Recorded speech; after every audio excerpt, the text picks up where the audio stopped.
first meal she wants in America? Pizza and soup. So I'm gonna make her chicken noodle soup and then we're gonna order pizza. What a combination, but hey, what she wants. The house is decorated. That's right. We're only 1 hour away. And yeah, I'm the annoying brother that's gonna be wearing these things in the airport. Because why not? We're at the airport. Woo-hoo-hoo!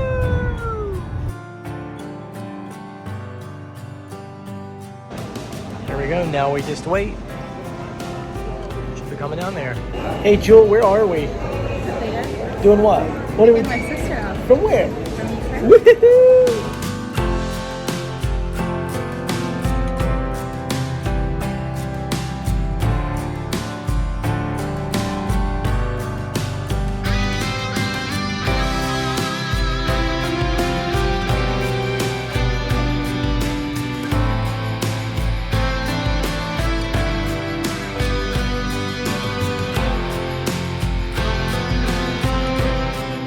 She's here, guys. She is finally here. It has been a roller coaster of emotions for the past week.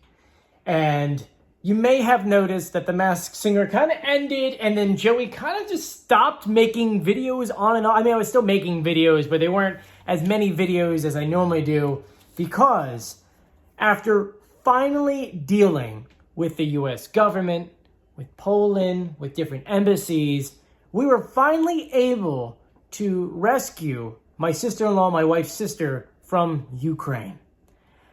It feels amazing to say, and there's been a lot of things going on in the behind-the-scenes stuff where you know that, just to kind of recap, for those who don't know, my wife is born and raised in Ukraine. She moved to America back in 2011 as a J1 student. We fell in love. She went back. She came back. We got married in 2015, again 2016 twice, and so on and so forth. She became a U.S. citizen 2 weeks before the start of the Russian invasion of Ukraine. And in that time frame between her getting her U.S. citizenship and those 2 weeks, everything was great. Then the war began. And we knew for a fact that we were to try everything we can to get her sister from Ukraine into Poland, from Poland into America. And I don't want to give you all the gruesome details of what her sister has seen. I mean, she was 20 kilometers outside of Bucha and all of those horrible things that happened. She's seen a lot of things that you never even want to know about. But she's finally here in America. And I just want to share some of the pictures and videos with you guys because, you know, we've been working on this for such a long time. Whether it was working with Cory Booker's office and a couple other representatives, talking to USCIS and U.S. officials. And eventually what had happened was for those who are actually looking to bring their family members, which as of today, I think only 20,000 people have done it. This is June 3rd, by the way. Pretty much we applied originally to get her here on a I-131. That eventually we canceled because the United States introduced You for You or Unite for Ukraine, which we applied, and within a week and a half, we got an approval. That's right. We had to show all these documents showing that we could support someone, that we can actually financially house her in our house, and so on and so forth. And within a week and a half, we got our approval. Now, I didn't really mention anything to you guys. I really didn't want to.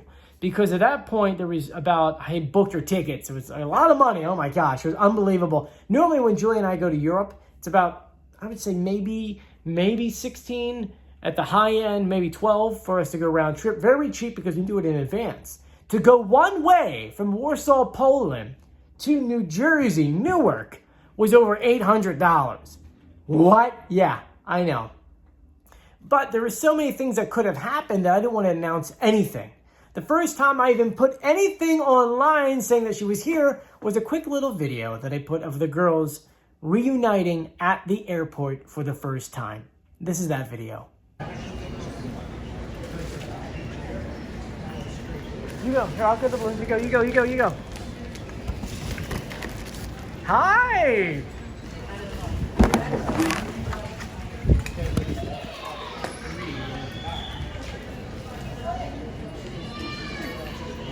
And as you can tell, we were all crying. after knowing what she had seen and the things that we've done, the things that we had to do to get her here, it was such a sigh of relief that we were all just bawling. Now, of course, we went to the airport. We made signs. We went with balloons. I had light up glasses. I had light up necklaces. We went all out. It's so funny to the point to where, the sparkles from the sign can be seen everywhere in this house, and that was a week and a half ago. And on their way out, someone said, "Can we buy that sign from you guys? We got people coming in too. Can we buy it from you?" It was kind of fun, and we didn't. We actually kept it. But we got her home. We got her a bunch of stuff, everything we needed. And leading up to this, Julie and I started buying things because she was evacuated from so many different towns. She went from Kiev out to that city, then from there to another town, and then to another town. She had, when I tell you go back and look at the picture and the videos, she had a backpack of stuff. That was it. She needed everything. So we went out of our way to make sure that she got everything she needed. And let me just tell you, it was just unbelievable to see how, people literally had to get up and just take what was on their back and just leave. She didn't have anything. It really, really is a shame. And so just kind of get back to our story here. So it's June 3rd. She's been here for about a week and a half. And now she's starting to get use of living in America.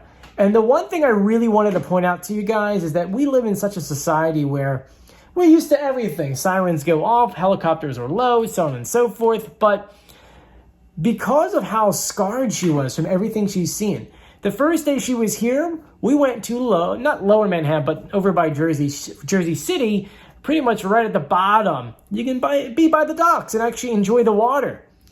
She saw the helicopters and got scared. Is something wrong? Or are we being attacked? Why? Because her mindset is she was around Russian helicopters that were attacking them. And so that was her mindset of, oh my gosh, are we being attacked? We went down to Wildwood, and down in Wildwood, every day at noon, we have these sirens that go off. It's just pretty much something that has been going on since 1915. Pretty much as a siren to let people know, hey, it's noon. She heard it and got terrified. She almost oh my God, oh my God, oh my God. Why? It's the same sound of the air raid sirens. Yeah. And there's stories like that everywhere. Every time we talk to her, something happens. Like, are you okay? One crazy thing to think about. We went to Home Depot. And, going to Home Depot, who doesn't love Home Depot? I love Home Depot. I can literally spend my life in Home Depot. Keep in mind also that I grew up, my father owned a hardware store, so I know all the tools, I know how everything works, so on and so forth. We're walking around Home Depot because I wanted to get her first set of keys so she can come to our apartment. And she said to me, I feel safe here. Like, what do you mean you feel safe here? That's kind of a weird thing. It's Home Depot. I like it. I'm like, well, yeah, everyone likes Home Depot. What do you mean you feel safe here? Well, when you're walking down the aisle of Home Depot, you'll notice it's just big shelves. Well, for someone that has spent on and off inside of bunkers for 3 months, that reminds her of bunk beds. And it reminds her of the shelters. And she always felt safe in the shelters. So she felt safe in Home Depot. It's little things like that we don't realize here in the United States. It's things that make you go, wow. You just don't realize these things. And it really puts life in a different picture. It gets you to understand, what she's going through a little bit, to where a Home Depot she likes and feels safe at. I know. But anyway, this is more of a joyous video. I'm not trying to make you down in the dumps. It's not really my normal content. This past weekend was the first time she got to unwind and relax for a little bit. And while she does feel a little survivor's guilt, it was nice to see her smile again and enjoy just life. And so I put together just a little B-roll of the girls just being the girls on the boardwalk and biking and so on and so forth. Enjoy.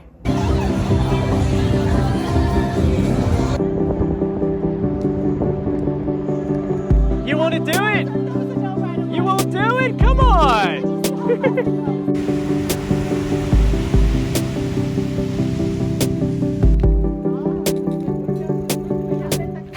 Here we go.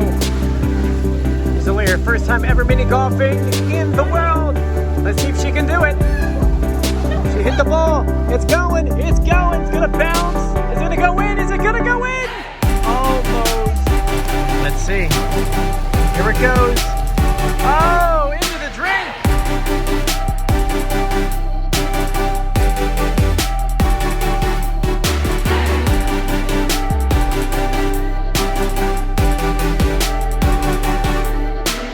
Now, I do have to say, just because she's here doesn't mean that we're stopping everything we're doing.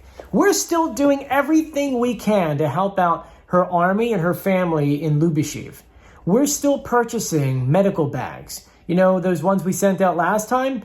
We need to purchase more. We need to purchase about 50 more. So if you want to donate, you can go ahead and donate to Julia's Venmo. I'll put that in the description below. That's going to cost us about $250 to purchase them. Then we need to get them here to America and then ship them all the way over to Lubashiv, which is going to be about another $200. So ultimately, we'll just say it even at the $450. How about that? We'll say $450. Okay? So we need to raise about $450 to purchase the bags and then ship the bags over there. So if you do want to donate, you can go ahead and click the Venmo of Julia's in the actual description of this video.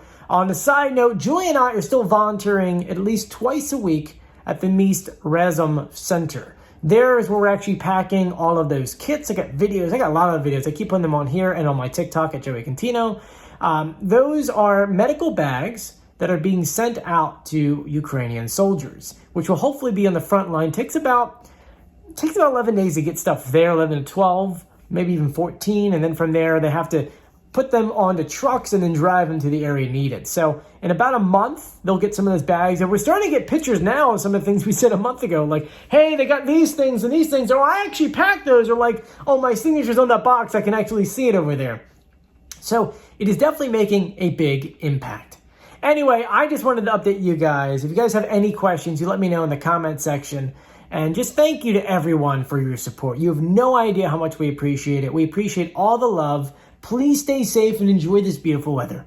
I'm Joey, and hopefully we'll do a Friday with the Continos if we can have her on, right? But thank you for joining me. I'm Joey. I'll see you later.